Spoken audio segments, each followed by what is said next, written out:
Atiku Abubakar is also very influential. He's in the ADC, you're in the NDC. The vote is split.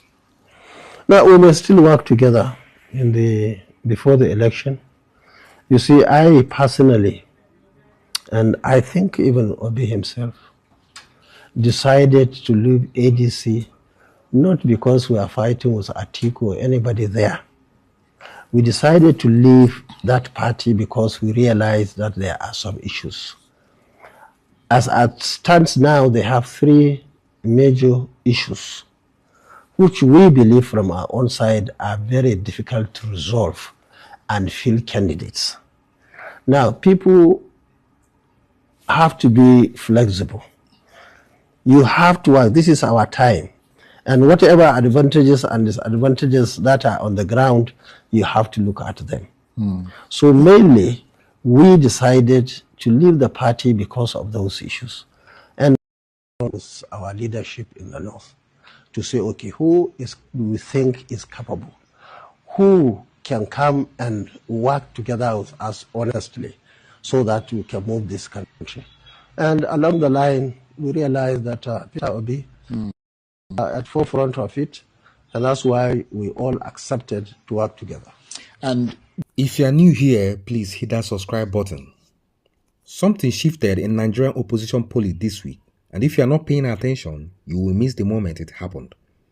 Rabiu Musa Kwankwaso sat down for an interview on Arise TV and said 3 things that deserve to be examined very carefully. He said the NDC and ADC may still work together before the 2027 election.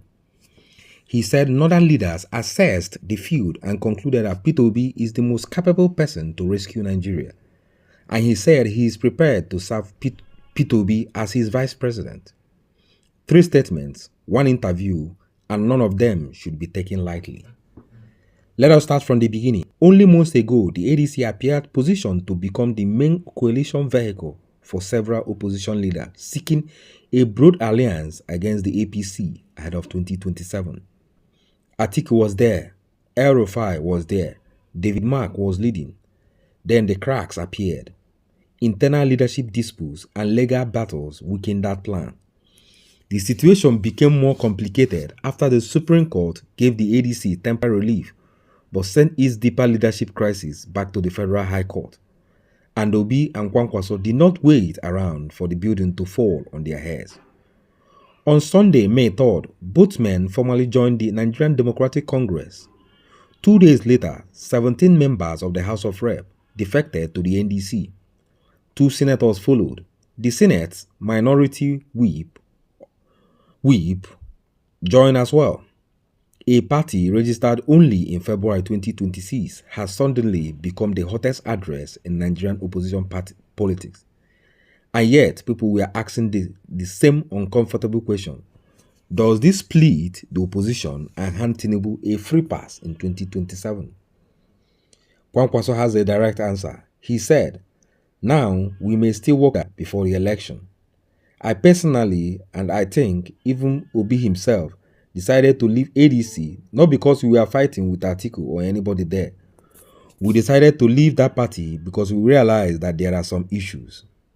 He was not closing the door on ADC. He was not declaring war on Atiku. He was saying the exit was about structural problems, not personal feuds. And that leaves room for future measure or electoral alliance before votes are cast. But the second statement is even more remarkable. When asked how the North came to settle on peterobi, Kwankwaso did not dodge. He said, I looked around together with our leadership in the North to say, okay, who do we think is capable? Who can come and work together with us honestly so that we can move this country? Along the line, we realized that peterobi is at the forefront of it. That is why we all accepted to work together. End of quote. This is not a usual endorsement. This is a man who commands loyalty of millions across Kano and the broader North. Telling you that Northern leadership deliberated and concluded that peterobi is the best position to rescue Nigeria. Think about what this means electorally. Obi has youth and middle class support across the South and urban centers. Kwankwaso has a thin grassroots northern machine built over the decades. In 2023, Obi's northern numbers were his ceiling. That ceiling disappears if Kwankwaso's structure is fully behind him. Add the obedient momentum to the Kwankwasia base and you begin to see why APC strategies are uncomfortable. Then came the third statement when asked on Arise TV whether he will accept vice presidential slot if Obi emerges as the NDC presidential candidate.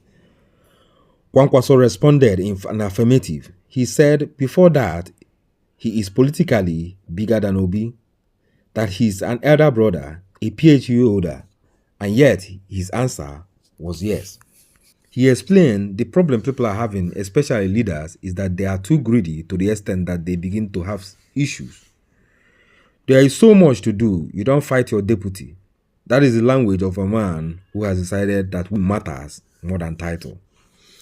The NDC structural logic makes this clearer.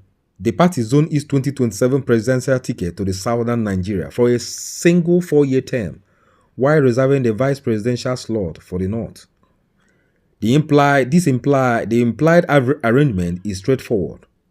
Obi runs in 2027, Kwankwaso supports, and in 2031, the North gets his son. Question remains whether Atiku and the ADC will eventually fold in or whether the two opposition presidential candidates will split the anti-Tinubu vote and do APC's job for them. These are not small problems to solve before 2027. But here is what is undeniable. The opposition is moving. Northern leadership has publicly named Peterobi as the most capable candidate. Kwankwaso has said he is willing to play a supporting role for the sake of the mission. Whether this ends in triumph or another painful fragmentation is still to be determined. But the story is moving and the APC knows it. Subscribe so you do not miss a single update as this coalition develops. Drop your comment below. Do you believe Kwankwaso and Obi can hold this together all the way to the election day? I would love to read from you. Until I see you on the next video, please do remain blessed.